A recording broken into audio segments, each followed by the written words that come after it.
Yo, what is up guys? I'm Nick and you're watching Nick and Katie, and today I'm here to give you a bike check on my 2022 Santa Cruz 5010C. Now I absolutely love this bike. I do a lot of Pennsylvania riding where it's really rocky and chunky and do a lot of kind of downhill enduro style riding, but also wanted a bike that was able to go to like skills parks and bike parks and do a little bit more of the tight kind of finesse stuff. And that's why I went with this bike. It's 27.5 front and rear, so it's super playful. It's 140 mil of travel in the front and 130 in the rear, so it's a perfect kind of sweet spot bike to do basically everything that I want it to, and that's great because this is my only bike. So if you're curious about how this bike was when it came straight out of the box, I do have a video about that if you want to go check that out. When I first got the bike, it's like a new bike day video to go over all the specs on how the bike came, but this is going to be all the upgrades that I did and basically the settings that I run on this bike currently. Alright, so we'll start at the top and kind of work our way down and go over all the upgrades that I did on the bike. So the first thing that I'm noticing is the Sensus This Is The Boss grips. They're kind of like marketed as free ride grips. They're a little bit wider, so you have more place for your hand to grab back onto if you're doing like one-handers or no-handers. I've done one-handers, but now I'm trying to, evolve and do stuff like that, do some kind of tricky stuff on the bike, which I like because I use this bike for dirt jumping a lot. So these are like awesome dirt jumper kind of free ride grips. So I love the Sensus This Is The Boss grips. And they also provide enough cushion for regular trail rides too. I haven't noticed any crazy hand fatigue. They're a little bit thicker than maybe some of the other grips they offer, so I've been absolutely loving those grips.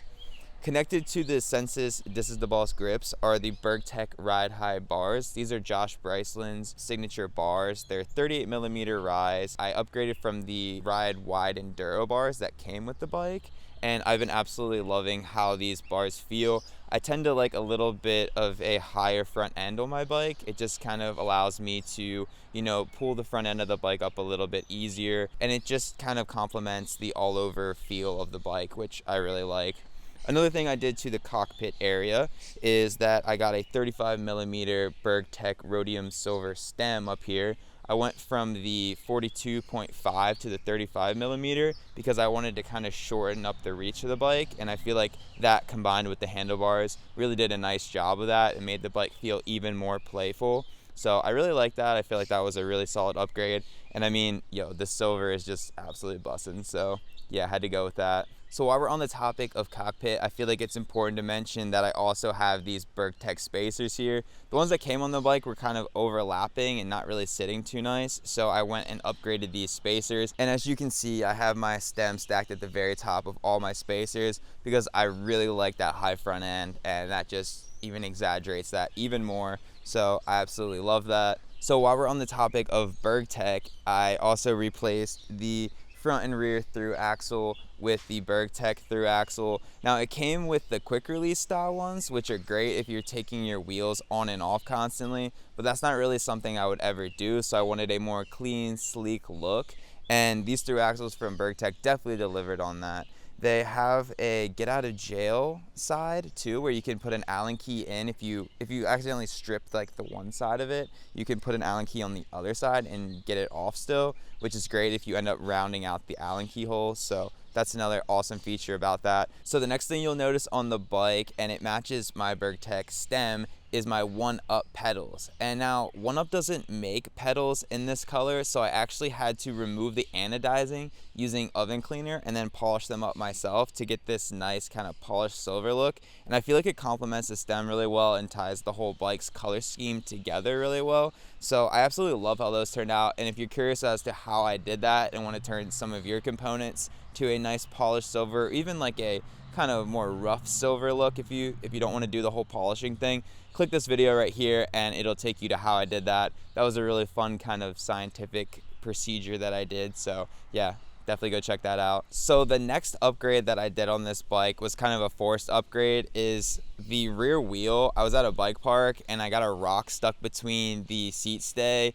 and the wheel and basically lodged between all the spokes and took out 4 spokes, so I had to get a new rear wheel. So I went with the AR-C30, which is basically just a little bit nicer version than the AR race face wheels that it came with. So just in the rear, obviously it's not really much of an upgrade, but it's just something I wanted to mention. And also when I destroyed that wheel, I had to get a new tire as well, so I went with the Dissector I originally had the Maxxis Minion DHR2 in the rear, just like the DHR2 is in the front, but I ended up going with the Dissector, and I've been really liking that tire so far. So it has a little bit faster rolling speed, and it still has the pretty crazy side knobs on it, so it digs in when you're cornering. So yeah, I really love that tire a lot. It's in a 2.4 front and rear.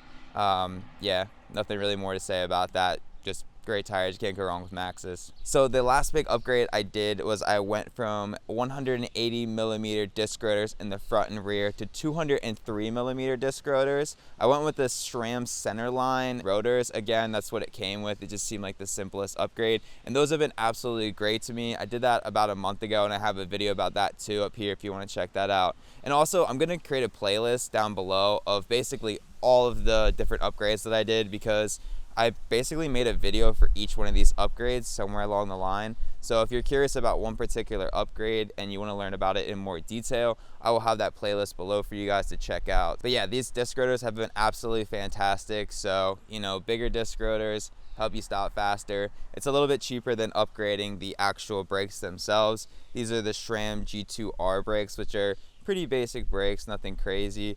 But I just feel like they didn't have much stopping power, and that was one of the biggest qualms I had with the bike when I first got it. So I was really happy to get a little bit more braking power, and it was really only like 140 bucks or something like that. So that was a huge upgrade.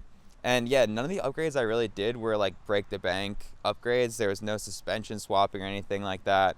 I have Select Plus on this bike, and it seems to be pretty good. GX drivetrain's pretty good. It has the reverb hydraulic dropper, which is pretty good. So yeah, there's nothing really wrong with this bike. It performed really well when I first got it. So all these changes were just little tweaks to make me either like how it looked better or just ride a little bit more perfect for what I was looking to get out of the bike. So I feel like now that I have it in this condition, you know, everyone always says that there's nothing that needs to be upgraded, but I'm sure I'll find something to upgrade. But yeah, I'm super freaking stoked with how it sits right now. So next we can go over the settings on this bike. My settings are pretty simple. For suspension, I just run my rebound a little bit on the slower side. I run it a little bit closer to the Turtle, if you will, than to the Rabbit. Basically, if you kind of think about it in basically split it up into quarters, I run it like a quarter away from the Turtle, if that makes sense. Like if you were right in the middle, instead of all the way Turtle or halfway, it's like right in between there. So that amount of clicks for the front and the back. I also messed around with the shock tokens to make it a little bit more progressive. I tried to add a few more in the fork and the shock, and I didn't really find that did anything that I really liked to the bike. I just felt like it was a little bit too stiff for my liking. So I took it back and put it into the stock settings. I forget exactly how many are in the front and the rear, but I do have that written down. So I'll put that up on the screen here. And yeah, other than that, my tire pressure, I usually run 24 in the front and 26 in the rear. And I know it's a little bit higher tire pressure than most people run, but I do a lot of jibbing and, you know, kind of bike parky style riding a lot, even when I'm, you know, on more classic trail riding trails. So I just kind of have it set up like that, so it's all familiar, you know, and that way I kind of know what I'm getting myself into when I go to hit off of something. I'm not gonna roll a tire or something. So I might put a little bit more PSI if I'm gonna be at like a pump track or something like that, but most of the time it's 24, 26.